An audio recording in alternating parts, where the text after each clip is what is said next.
Will the Packers find a deeper love with their new young quarterback? Find out in this outlook of the Packers 2023 season. ATL Jacob, ATL Jacob.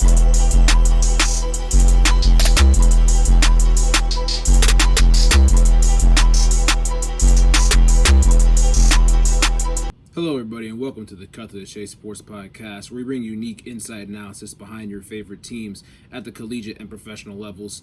I'm your host, Chase Shantz, and we're going to keep going on with our series. Team 2 out of 32 in the National Football League. We go to a team that calls themselves Titletown. They've had 2 Hall of Fame quarterbacks over the last 30 years. They've only brought back 2 Lombardis. Their past quarterback couldn't get past the NC Championship game for some reason. Let's see if this new guy does. But we have the Green Bay Packers on the docket. The 2022 Packers were a complete disaster. They almost crash-landed right after Thanksgiving. Their record was right around 4-8. They climbed themselves out of the cellar, had a chance to win a home game against the Detroit Lions to put themselves in the postseason after all they went through, just for Aaron Rodgers' last play as a Packer to be a pick thrown to Kirby Joseph of the Detroit Lions, completing a season sweep. If that doesn't tell you how that Packers season went, I don't know what will. They lost Davante Adams the year before. Aaron Rodgers was going back and forth being a drama queen when it came to coming to camp and practice and all that. He didn't gel with the receivers at the start. They were 3-1 to start, and then they had an absolutely horrible October and November. Once they went over to London, lost to the Giants, they just could not get off the schneid. It just was not a good look for the Green Bay Packers, and Aaron Rodgers is nowhere to be found. He is a New York Jet now, and it's going to be very interesting to see how that comes into play this season. It also describes the Packers' 2023 offseason. They gained a lot less than what they lost.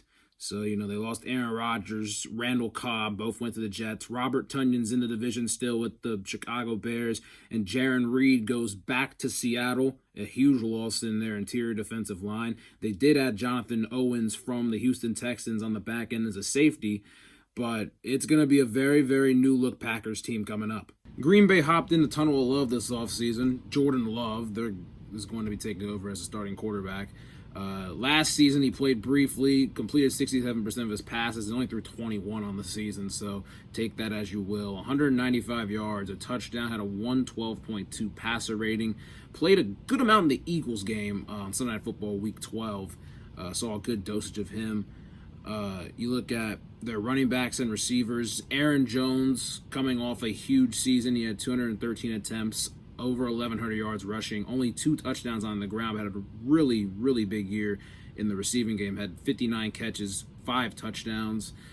So he's going to be Jordan Love's best friend out of the backfield. Not to mention A.J. Dillon, who resides back there, who has equally as big of quads as Saquon Barkley does.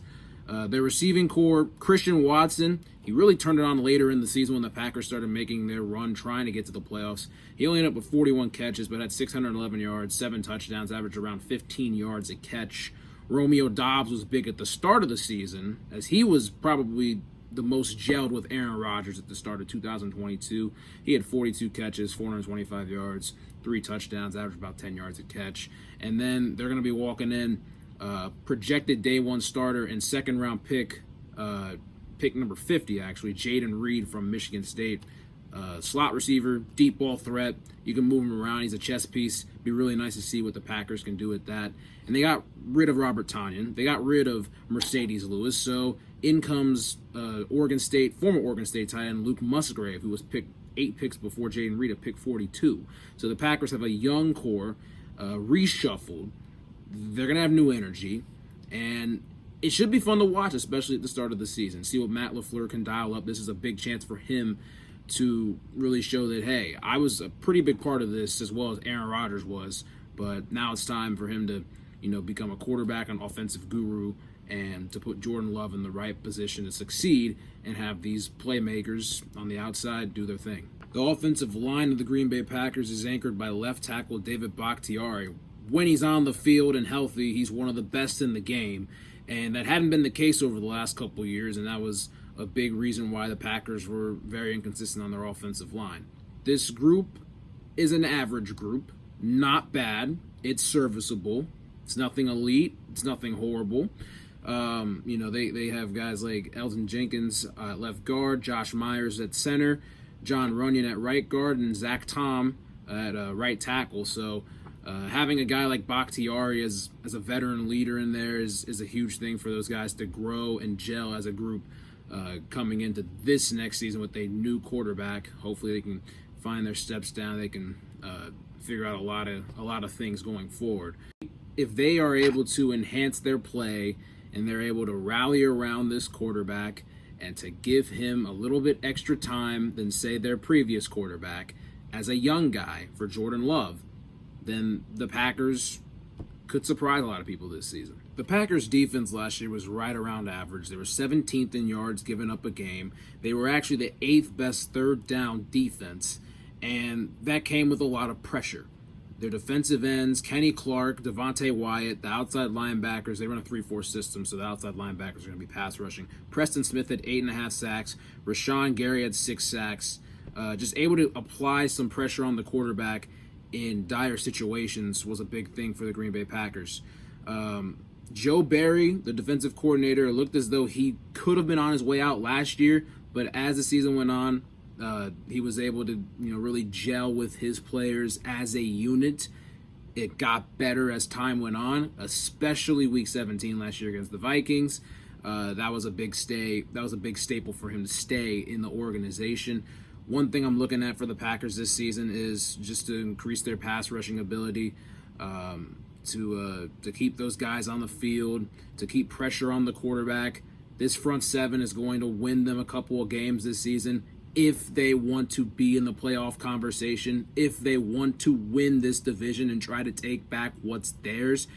It's going to come with the defense. The offense, you can expect them to play loose and play free and play fun, but the defense is going to have to be the unit that has to tighten down the hatches, and it starts with the front seven. It starts with the pass rush. It starts with locking down the offensive line of the opposing team. It's going to start with the front seven of the Green Bay Packers. In the defensive backfield for Green Bay, it's Jaire Alexander, the star-studded 26-year-old corner who can lock down any and every receiver each and every week. Alexander had 56 tackles, 5 interceptions, 14 passes defended. He allowed just a 66.2 passer rating when he was targeted, and per Pro Football Focus, he had an 82.1 grade in coverage this past season. And Pro Football Focus actually released a top 32 corners list heading into the 2023 season, and Jaire Alexander is sitting at number 5. He's a top 5 corner in the NFL. There's no debate about it. He missed a lot of 2021, came back at a strong 2022. He's going to be a guy that you're going to throw on an island with the best of the best, and you're going to tell him, hey, lock him down, shut him up. I don't want to hear a peep out of fill-in-the-blank receiver. And Jaire Alexander, more times than not, is going to finish that job. A lot of eyes will still be on the Packers in 2023, as they've been scheduled for 5 primetime games. Week 4, they're going to play the Detroit Lions on Thursday Night Football on Amazon Prime. Week 5, they will travel out to Las Vegas to take on a hungry and revengeful Davante Adams on Monday Night Football. And then fast forward to December, they'll take on the Chiefs on Sunday Night Football in the frozen tundra.